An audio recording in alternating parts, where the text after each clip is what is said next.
తనను లైంగికంగా వేధించారంటూ హీరో జయసూర్య సహా పలువురు మలయాళ సినీ ప్రముఖులపై పోలీసులకు ఫిర్యాదు చేసిన నటి మిను మునీర్ మరోసారి సంచలన ఆరోపణలు చేశారు. దర్శకుడు బాలచంద్ర మీనన్ సైతం తనను లైంగికంగా వేధించారని ఆమె సోషల్ మీడియా ద్వారా ఆరోపించారు. 2007లో నన్ను తన గదికి పిలిపించుకున్న బాలచంద్ర అశ్లీల చిత్రాలు చూడాలని బలవంతం చేశారు. నువ్వు నాకు తోడుగా ఉండాలని అడిగారు. నేను వెంటనే అక్కడి నుంచి బయటకు వచ్చాను అని ఆమె తెలిపారు. మాలీవుడ్లో వేధింపులు తట్టుకోలేక తమిళ సినిమాలు చేసుకుంటూ చెన్నైలో ఉంటున్నానని మిను మునీర్ తెలిపారు.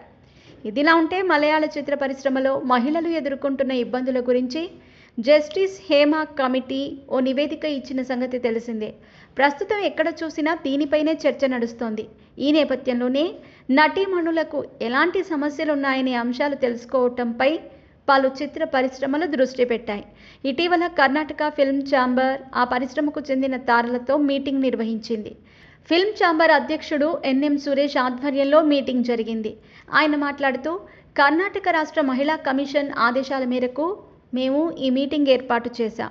ఇండస్ట్రీలో మహిళలకు ఎలాంటి పరిస్థితులు ఉన్నాయనేది తెలుసుకొని వారి సంరక్షణ కోసం ఎలాంటి చర్యలు తీసుకోవాలి అనేది కూడా ఈ మీటింగ్లో చర్చించనున్నాం అని అన్నారు.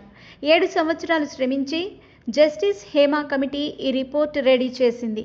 మలయాళ సినీ పరిశ్రమలో మహిళలు ఎదుర్కొంటున్న సమస్యలు, వర్కింగ్ కండిషన్లు, రెమ్యునరేషన్, సాంకేతిక రంగంలో మహిళల భాగస్వామ్యం తదితర అంశాలను అధ్యయనం చేసింది. మలయాళ చిత్ర పరిశ్రమలో మహిళలు పడుతున్న ఇబ్బందుల గురించి అందులో పేర్కొన్నారు. ప్రస్తుతం ఈ హేమా కమిటీ రిపోర్ట్ ప్రతి ఇండస్ట్రీలోనూ హాట్ టాపిక్గా మారింది.